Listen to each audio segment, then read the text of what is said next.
Hey everyone, welcome back. Today's story is huge and it affects buyers, sellers, agents, lenders, probably the entire real estate industry. So we're gonna talk about Zillow again. And you guys know I've got a little beef with Zillow because they're not showing you all the listings available when you search on their platform, but that's a different video. Zillow has just been hit with an expanded class action lawsuit that now includes RICO claims. RICO is generally associated with organized criminal enterprises, so when you see it in a real estate case, it's kind of a big deal. We're talking allegations of steering, hidden fees, inflated commissions, confidential whistleblower statements, and a coordinated scheme involving the Zillow Flex program for agents, as well as Zillow Home Loans, which we've talked a little bit about before, but this is sort of an expanded version of a previous lawsuit. So let's break down exactly what's going on with what this lawsuit alleges and why it matters for consumers nationwide. So first of all, a newly amended class action lawsuit known as Taylor v. Zillow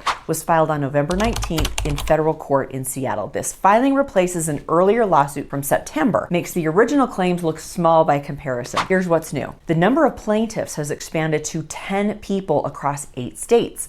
New defendants have been added, including Zillow Home Loans, and this is interesting, 3 real estate brokerages or teams that have been a big part of receiving leads through the Flex program. There's one out of Oregon, one out of Nevada, and one out of Florida. Now, this is the part that's really causing concern in the industry. The complaint includes 2 civil RICO claims. RICO claims aren't thrown around lightly. They're used when a plaintiff believes there's a coordinated enterprise engaging in deceptive or fraudulent activities. According to the filing, Zillow allegedly created what attorneys describe as a fraudulent enterprise designed to, number 1, steer buyers towards Zillow affiliated agents, number 2, hide the large referral fees, number 3, push those agents to send business to Zillow Home Loans, and number 4, ultimately monetize every step of the home buying process, even if illegally, allegedly.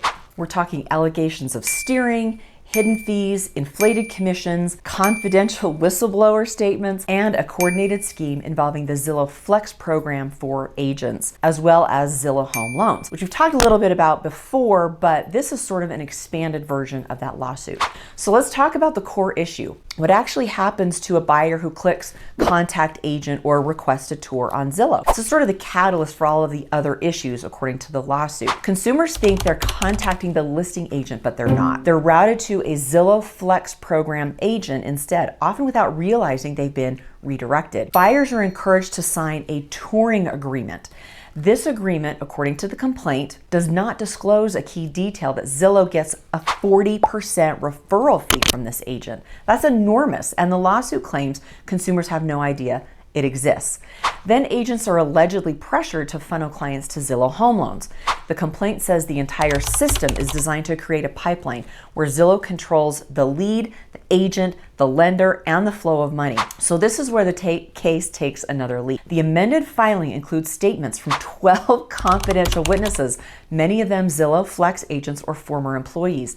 And here's what they claim. Number 1, Zillow allegedly monitors the agent communications using Follow Up Boss, which is a platform that agents use as a database to follow up with their customers. The technology reportedly allows Zillow to eavesdrop on calls and messages specifically to catch agents who recommend any lender other than Zillow Home Loans. Number 2, managers reportedly issue verbal instructions they could not put in writing. Witnesses say that Zillow reps actually travel to office locations to deliver lender steering instructions in person, so there's no digital trail. Number 3, agents have quotas for sending buyers to Zillow Home Loans.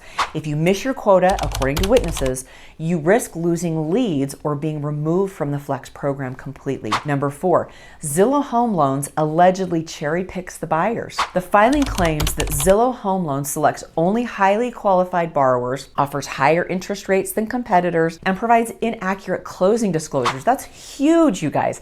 The closing disclosure statement has to be accurate. Multiple agents claim they were kicked out of the Flex program solely because they recommended lenders who better serve their clients. That's really the heart of this case, whether Zillow's structure harms consumers while benefiting Zillow financially. So you may remember last year the moral commission lawsuit, which challenged really the entire structure of real estate commissions nationwide and led to huge industry changes. I mean, it kind of led to some industry changes. We can get into what those changes actually ended up being on a different video. But the same heavy-hitting law firm behind the moral case are leading this Zillow case. And that means they're experienced, they're clearly well-funded, and they know how to build a massive industry-shaping lawsuit. And interestingly enough, this isn't the only lawsuit Zillow is dealing with right now.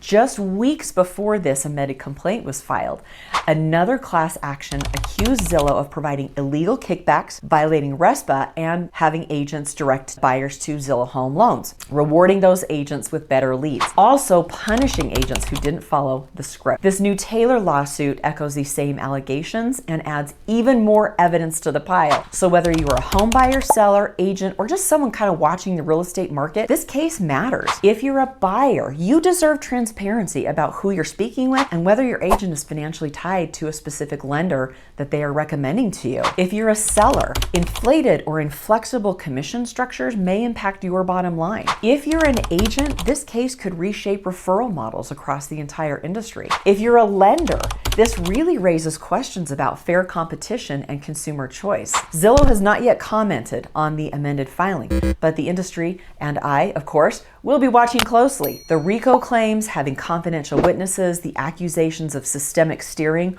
all of these allegations are very serious, could have major consequences. If this lawsuit moves forward the way the attorneys expect it to, it could end up reshaping how online real estate platforms operate nationwide. So let me know your thoughts. Have you used Zillow? Do you have any experience with any of these things that are alleged? Or is this just kind of an aggressive marketing operation being framed as something more insidious? Thanks for watching. We'll talk to you soon.